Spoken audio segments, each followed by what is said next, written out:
এই সরেন সরেন, সরে দাঁড়ান সরে দাঁড়ান। দিদি, আমি বাবারে তো বাবা, আগে মণ্ডপে এসেছি। পূজা দেখবো নাকি মানুষের ঠেলা খাবো?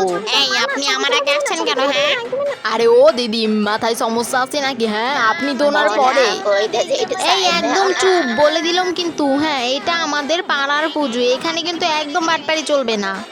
আমি কিন্তু এখানের ভলান্টিয়ার, বেশি যদি তারা থাকে 500 টাকা দিয়ে পিছনের গেট দিয়ে ভিআইপি ভাবে দেখে আসেন। কি? উহ, একদম ঠেলাঠেলি করবেন না বলে দিলাম কিন্তু। আরে ও দাদা শুনুন না, ও বলছি দাদা আমি কিন্তু 5 কিলোমিটার হেঁটে দূর এসেছি। আর এটা আমাদের পাড়ার পুজোর, আমি আগে এসেছি আর উনি পরে ছিল। কি?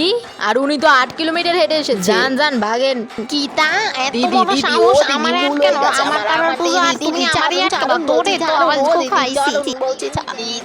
আরে দূর, দেখতাম না পূজা তোর, যা দুস, সারা মেজাজটাই নষ্ট করে দিয়েছিস, গান জয়টা বাট পাট নষ্ট করে দিচ্ছি। হ্যাঁ, কি মহিলা রে বাবা।